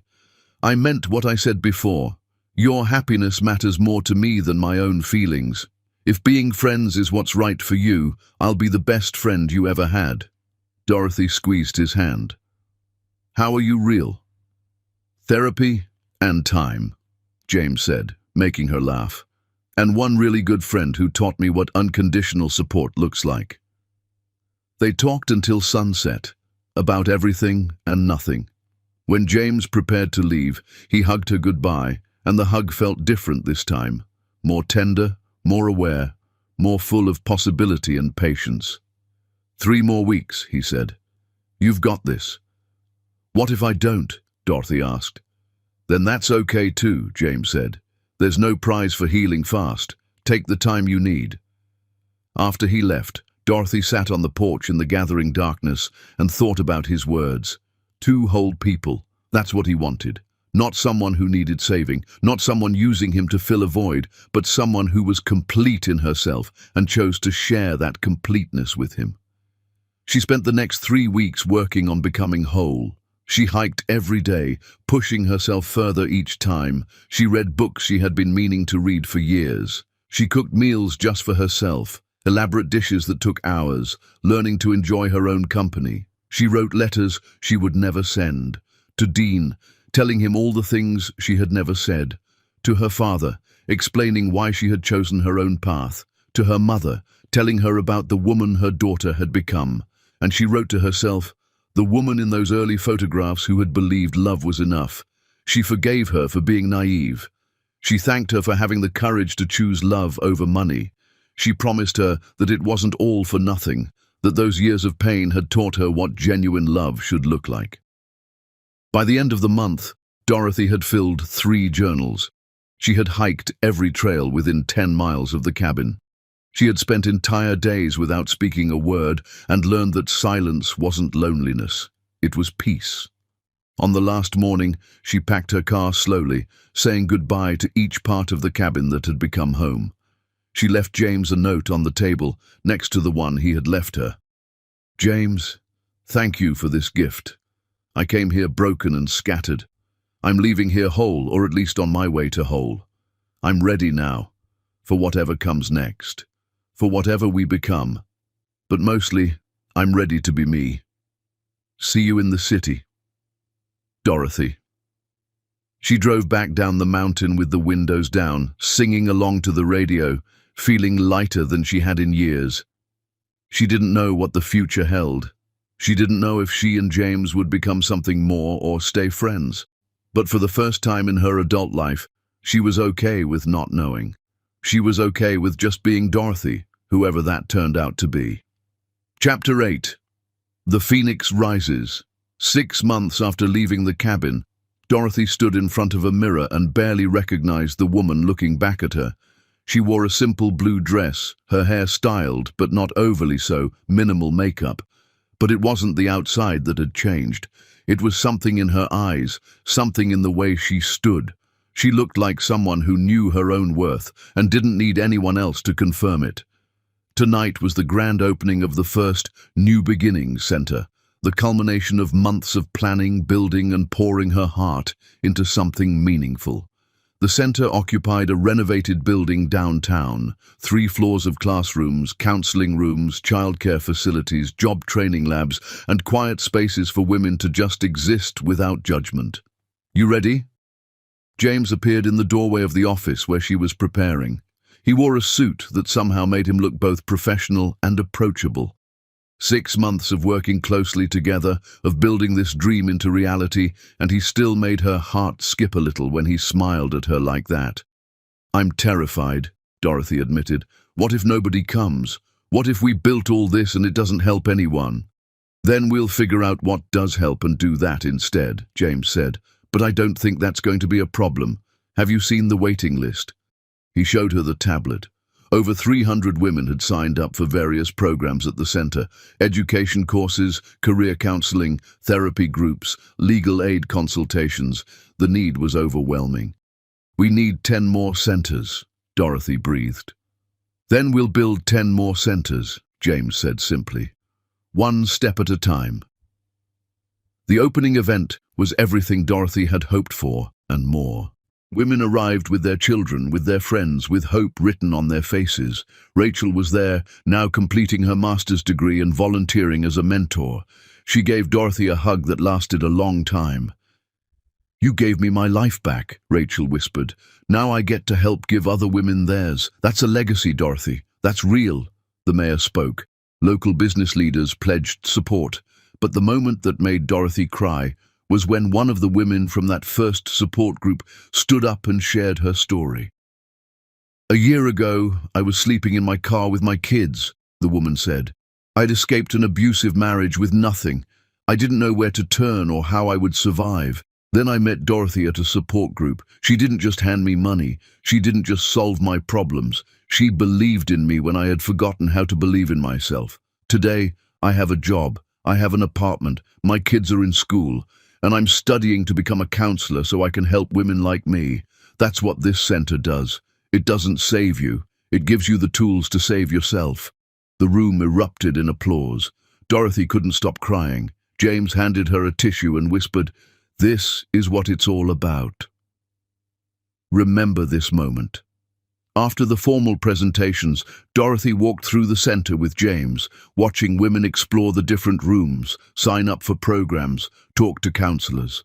The childcare center was full of kids playing while their mothers attended orientation sessions. The computer lab buzzed with women learning new skills. The quiet room had women sitting in meditation or just breathing, giving themselves permission to rest. "We did this," Dorothy said, taking James's hand.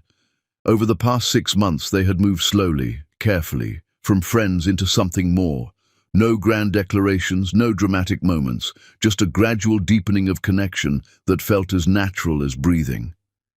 "You did this," James corrected. "I just helped with the logistics." "We're a team," Dorothy insisted. "Equal partners." James squeezed her hand. "Equal partners," he agreed. As the event wound down, Dorothy found a quiet corner to catch her breath. She pulled out her phone and saw a message from an unknown number. Her heart sank, then steadied. She wasn't that woman anymore. She wasn't afraid of messages from her past. It was from Dean. "I saw the news coverage of your center opening. It's incredible, Dorothy. You're changing the world. I want you to know I'm engaged now. To a woman named Maria. She knows everything about my past, about what I did to you. She challenges me every day to be better. I'm working as a manager at the factory, and I'm happy. Really happy in a way I never was when I was chasing money and status. I hope you're happy too. You deserve every good thing. Dean." Dorothy read the message twice. She felt nothing sharp, nothing painful, just a quiet acknowledgement that they had both moved forward, both found their way to better versions of themselves. She typed back, "I'm glad you found happiness, Dean. Truly, take care of yourself." Then she put her phone away and went to find James. He was talking to a group of donors, charming them in that easy way he had. When he saw her approaching, he excused himself and came to meet her. "Everything okay?" he asked. "Everything's perfect," Dorothy said. "Dean texted. He's engaged. He's happy." James searched her face. "How do you feel about that?" "Relieved," Dorothy said honestly. "He deserves to be happy. We all do." "Dance with me," James said suddenly. "There's no music," Dorothy laughed. "So we'll make our own," James said, pulling her close. They swayed together in the empty hallway, just the two of them, the sound of their breathing and the distant hum of conversation from the main room. "I love you," James said quietly. "I know we said we'd take it slow, but I need you to know. I love who you are. I love who you're becoming. I love building this with you. I just love you." Dorothy looked up at him, this man who had waited patiently while she found herself, who had supported without smothering, who had loved without possessing. "I love you too," she said. "For real this time. Not need, not gratitude, not fear of being alone. Just love." James kissed her, and it felt like coming home to a home they had built together, piece by piece, day by day. The weeks following the center opening were chaos. Media coverage brought more donors, more women seeking help, more opportunities to expand. Dorothy and James worked 18-hour days, building systems, hiring staff, opening satellite locations. They moved in together not because they had to, but because they wanted to. James's apartment became their apartment, and they decorated it together, choosing things they both loved instead of compromising or one person deciding for both. One evening, after a particularly long day at the center, they collapsed on their couch with takeout containers and exhausted smiles. "I have a question," James said between bites of noodles. "Shoot," Dorothy said. "What would you think about opening a center in that mountain town near the cabin? It's underserved, and there's a building for sale that would be perfect." Dorothy considered. "That would be center number 5. Are we ready to expand that fast?" "We're ready," James said. "But more importantly, you're ready. You're not that woman who was afraid of her own shadow anymore. You're the woman who changes lives. So yes, I think we're ready." Dorothy smiled. "Then let's do it. But I have a condition." "What's that?" "We keep the cabin," Dorothy said. "We go there once a month, just us, to remember why we're doing this, to stay grounded, to breathe." "Deal," James said. "Although I have a counter-proposal." "Oh?" James set down his takeout container and pulled a small box from his pocket. Dorothy's breath caught. "Before you panic," James said quickly, "this isn't what you think it is. Or maybe it is, but with a Dorothy and James twist. Open it." Dorothy opened the box with shaking hands. Inside were 2 matching silver rings, simple and elegant. "These are promise rings," James explained. "Not engagement rings, just a promise. A promise that we're building this life together as equals. That we'll keep choosing each other every day for as long as it feels right. No pressure, no timelines, no societal expectations. Just us, building something real." Dorothy slipped one ring on her finger. It fit perfectly. "How long have you been planning this?" "Since the day you came back from the cabin and I saw who you had become," James admitted. "I knew then that I wanted to build a life with you, but I also knew that you needed time to be sure, so I've been carrying these around, waiting for the right moment." "This is the right moment," Dorothy said, putting the matching ring on his finger. "James Rothwell, I promise to keep choosing you. I promise to be your equal partner. I promise to build this beautiful, messy life with you, one day at a time." They kissed, and it felt like sealing something sacred. Not a traditional engagement, not a rush toward marriage, just 2 people acknowledging that they were building something worth protecting. That night, lying in bed with James's arm around her, Dorothy thought about how far she had come. From the woman in the black coat, hiding who she was, to the woman wearing a simple silver ring, proud of everything she had become. Her phone buzzed one last time, a message from Rachel. "Dorothy, thank you isn't enough for what you've done for me and for hundreds of other women. But I want you to know something. You didn't just build a center, you built a movement, you built hope, and that's everything." Dorothy smiled in the darkness and whispered to James, "We built hope." "No," James whispered back, "you built hope. I just had the privilege of watching you do it." Dorothy fell asleep feeling something she had never truly felt before, complete. Not because of James, though he was part of it. Not because of the centers, though they were part of it too, but because for the first time in her life, she was exactly who she wanted to be. No masks, no hiding, no making herself smaller.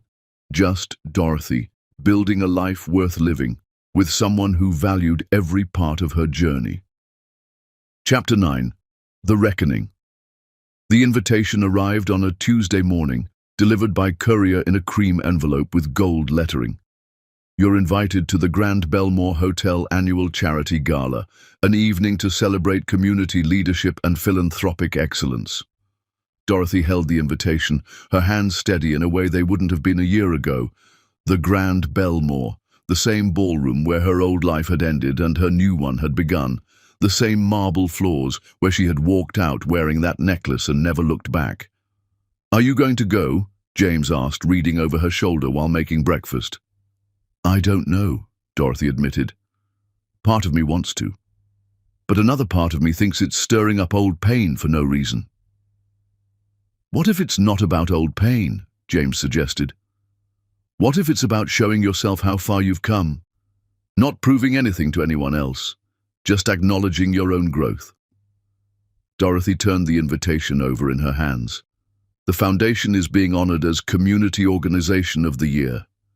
That's why we're invited." "Then you should definitely go," James said. "Accept the recognition. Let those people see what you built from the ashes of that night. Not for revenge, just for truth." Dorothy made the decision that afternoon. She would go. She would accept the award on behalf of all the women her foundation had helped. She would walk into that ballroom with her head high, not as Dean Brando's humiliated wife, but as Dorothy Taylor Ashford, founder of New Beginnings, partner to a man who valued her and someone who had transformed pain into purpose. The night of the gala, Dorothy chose her outfit carefully. Not the celestial star necklace this time, not the coat and hidden diamonds, just a simple emerald green dress that made her feel beautiful without trying to prove anything. She wore the silver promise ring James had given her and a smile that came from genuine happiness rather than defensive pride. James picked her up in a simple suit, nothing flashy. They drove to the Grand Belmore together, and when they pulled up to the entrance where those 10 Rolls-Royces had once waited, Dorothy felt a moment of vertigo. The memories came flooding back, Dean's cruel words, Amber's laughter, her own trembling hands on that coat zipper. "You okay?" James squeezed her hand. "I'm okay," Dorothy said, and she meant it. That was a different woman. She needed armor. I don't. They walked into the ballroom together, and Dorothy felt every eye turned toward them. But this time the attention didn't feel like judgment. It felt like acknowledgement. People approached them all evening. Donors who had contributed to the foundation, business leaders who wanted to partner with them, women who had gone through the programs and wanted to say thank you. "Dorothy Taylor Ashford," a voice said behind her. Dorothy turned to find Amber, Dean's former mistress, looking significantly less confident than she had a year ago. "I didn't expect to see you here." "Hello, Amber," Dorothy said calmly. "How have you been?" Amber shifted uncomfortably. "I wanted to apologize for that night, for my part in humiliating you. I was young and stupid and chasing something that wasn't real. I'm sorry." Dorothy studied her for a moment. Amber looked different too, less polished, less predatory, more human. "Thank you for saying that. I hope you found what you were looking for." "I didn't," Amber admitted, "but I learned what not to look for, which is maybe just as important. What you're doing with your foundation, it's amazing. I've been volunteering at one of your centers, just administrative work, but it feels good to do something that actually matters." Dorothy smiled. "Then maybe we both found our way to better versions of ourselves." After Amber left, James wrapped his arm around Dorothy's waist. "That was generous of you." "Forgiveness isn't generosity," Dorothy said. "It's freedom. I don't need to carry anger toward people who don't matter to me anymore." The Master of Ceremonies called everyone to attention. "It's time to present our Community Organization of the Year award. This year's recipient has transformed countless lives through innovative programs supporting women and families in transition. Please welcome Dorothy Taylor Ashford, founder of New Beginnings." Dorothy walked to the stage, her heart pounding but her steps steady. She looked out at the crowd, at the same faces that had watched her humiliation, and she felt nothing but peace. "Thank you for this recognition," she began. "But this award doesn't belong to me. It belongs to Rachel, who went back to school and is now mentoring other women. It belongs to Sarah, who escaped an abusive situation and is raising her children in safety.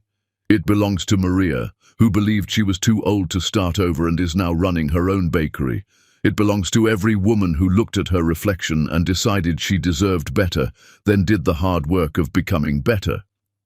She paused, scanning the crowd, and her eyes caught on a familiar face near the back.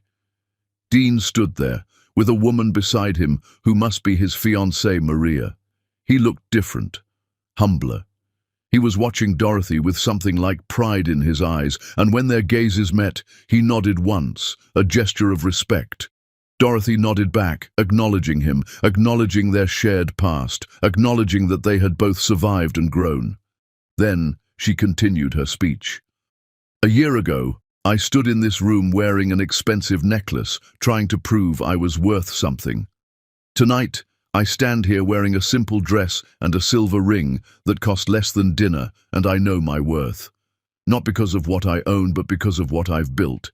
Not buildings and programs, though those matter, but connection, community, hope. That's what New Beginnings is about. Not saving anyone, but giving women the tools to save themselves. Thank you for recognizing that work, and thank you to every woman who had the courage to walk through our doors and say, 'I deserve better.'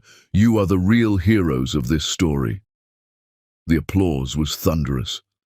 Dorothy walked off the stage and straight into James's arms. He held her tight, whispering, "I'm so proud of you." "I'm proud of me, too," Dorothy whispered back. After the official presentations, people mingled. Dorothy found herself face to face with Dean and Maria.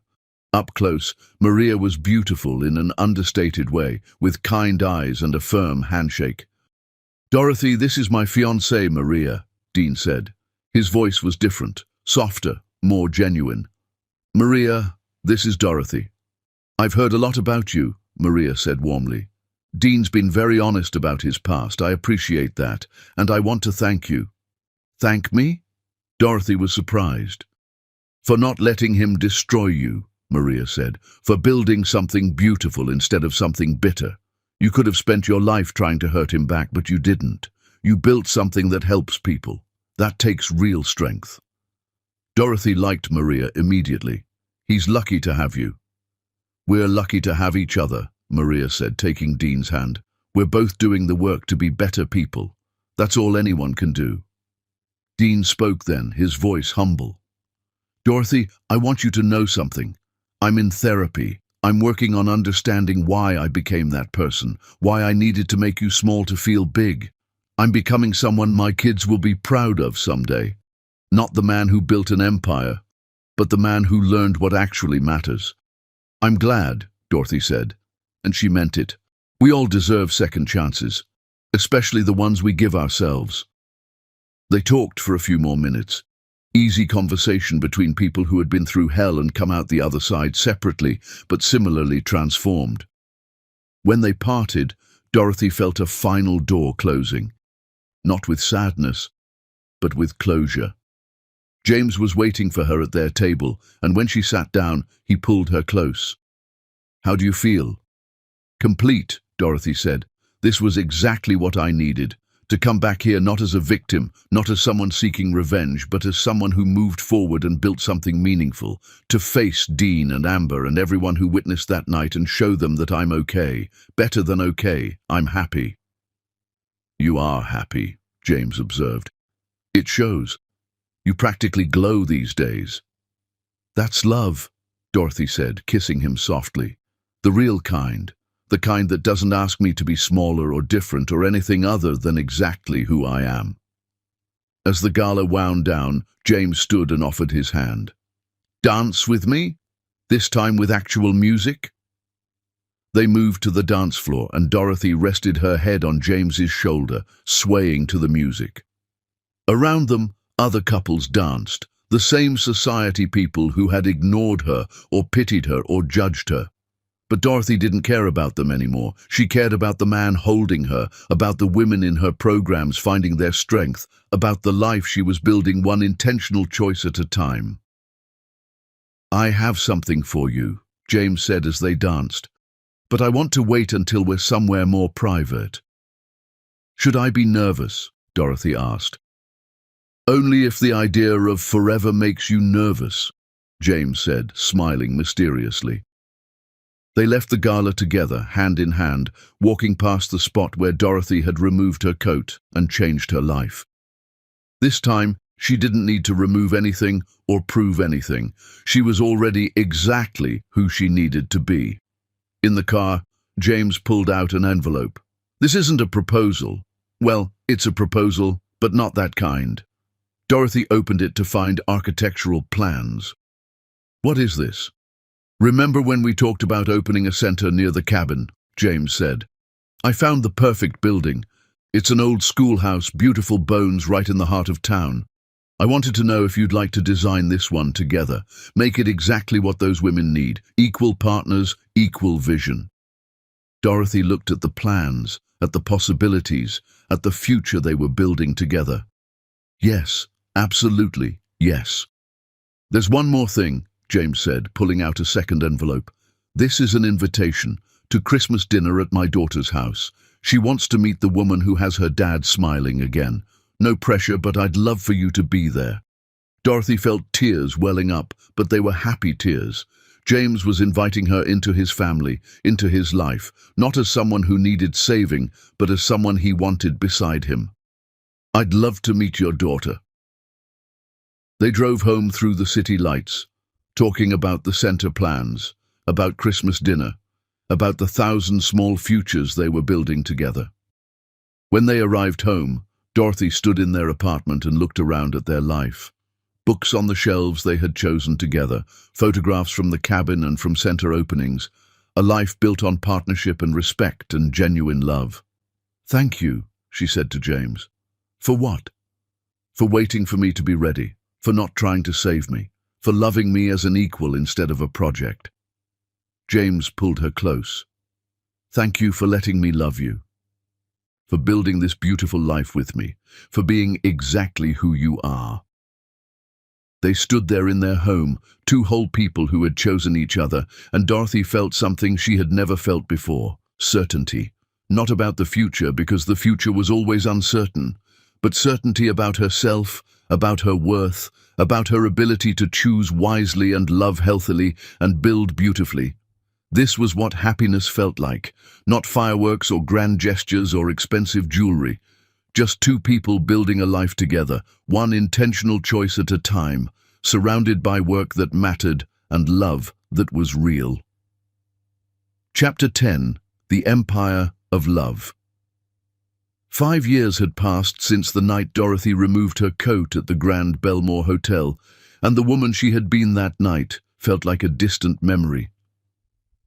Dorothy stood at the window of the 20th New Beginning Center, watching the sunrise paint the mountains in shades of gold and pink. This center, built in the town near James's cabin, was different from all the others. It wasn't just a program building, it was a community, a small village of tiny houses where women could live while rebuilding their lives, surrounded by support and nature, and the space to heal. "You're up early," James said, wrapping his arms around her from behind. His silver hair caught the morning light, and the lines around his eyes had deepened from years of smiling. "Big day ahead." "The biggest," Dorothy agreed, turning to kiss him.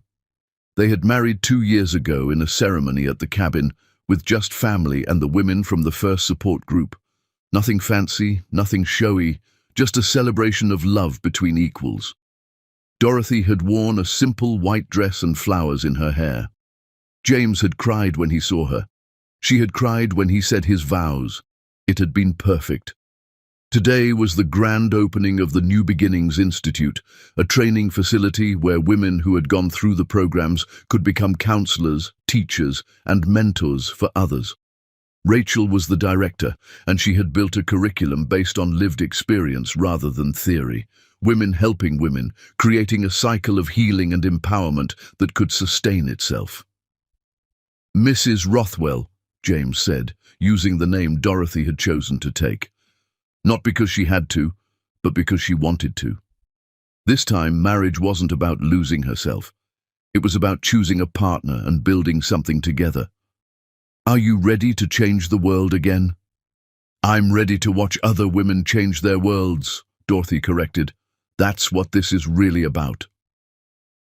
They drove to the Institute together, hands linked on the console between them, comfortable in the silence they had learned to treasure. Their life together was nothing like Dorothy's marriage to Dean had been. There were no power games, no making themselves small or large to accommodate the other. They simply existed together, supporting each other's dreams, challenging each other's assumptions, loving each other's imperfections. The Institute was already buzzing with activity when they arrived. Women from all 20 centers had traveled to be here for the opening. Some brought their children, now school-aged and thriving. Some brought partners they had found after learning to love themselves first. Some came alone, proud of their independence and in no rush to share it. Rachel met them at the entrance, her master's degree now complete, her confidence transformed from that tired woman Dorothy had met years ago. Dorothy James, thank you for being here. This wouldn't exist without you. It wouldn't exist without you, Dorothy corrected. You're the one who turned a vision into reality. We all did it together, Rachel said. That's the point, isn't it? We're stronger together than we ever could be alone.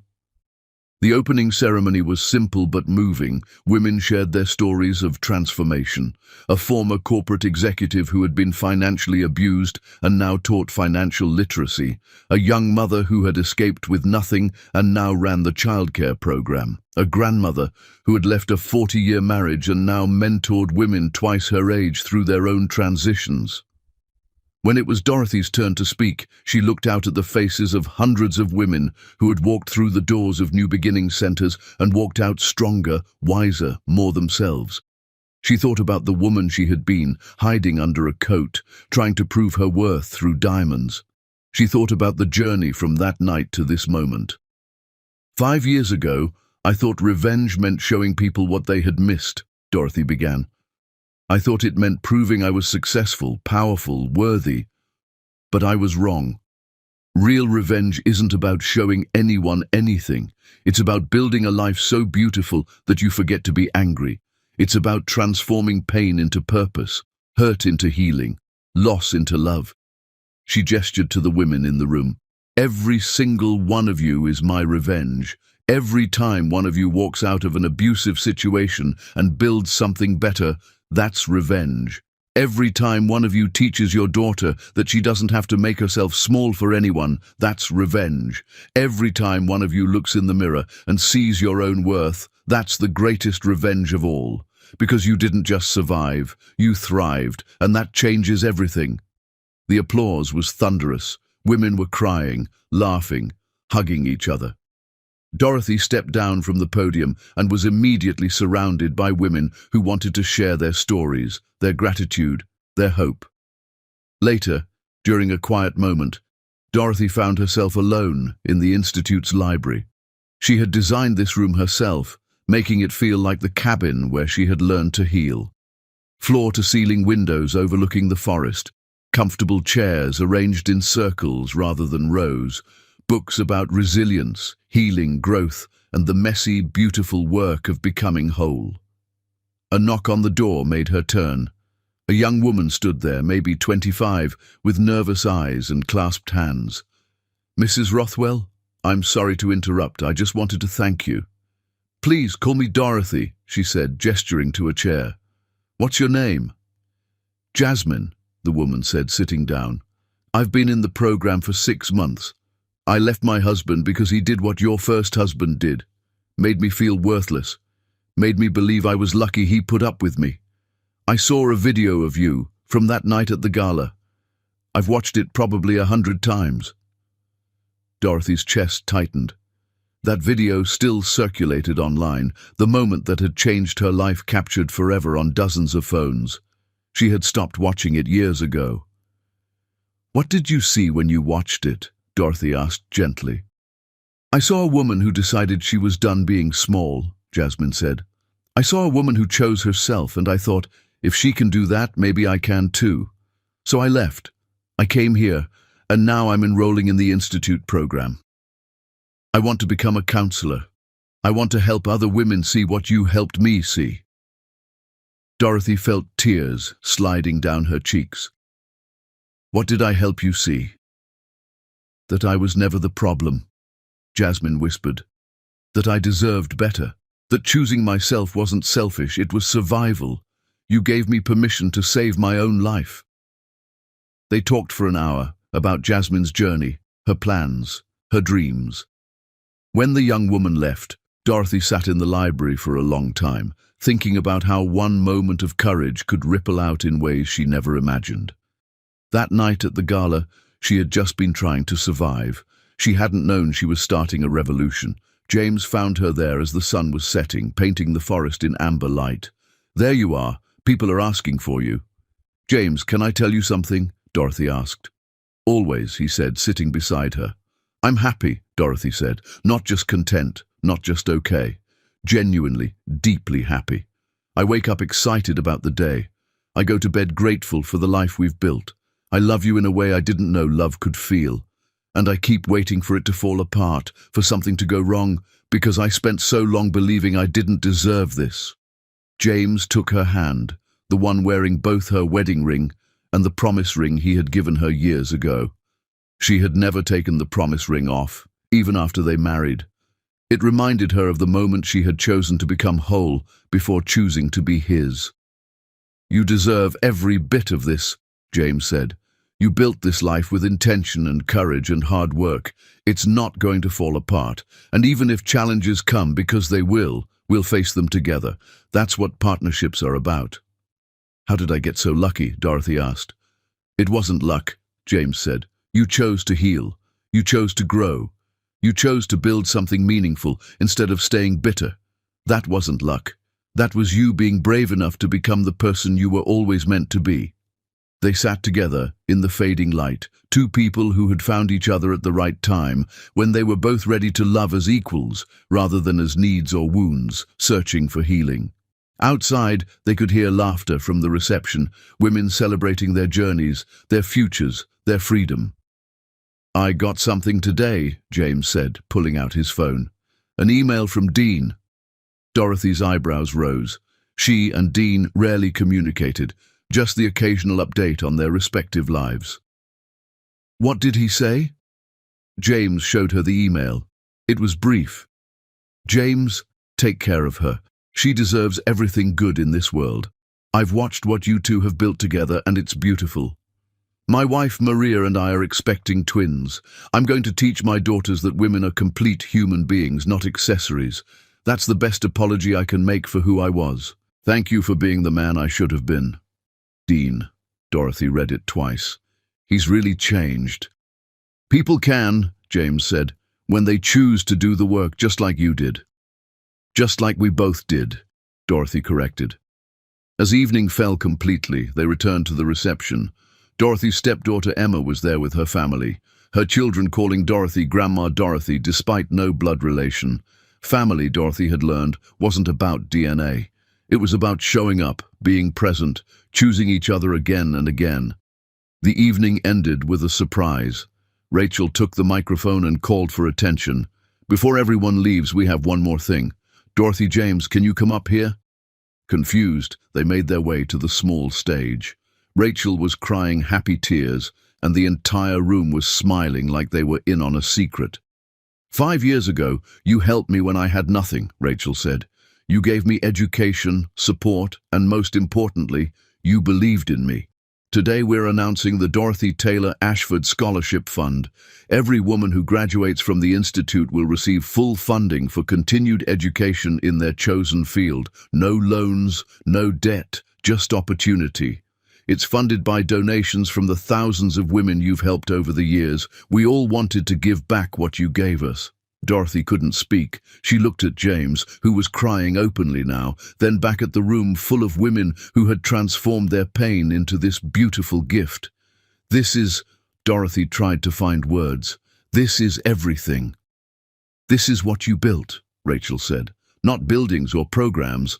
You built a community of women who refuse to stay broken, who choose each other, who transform pain into power.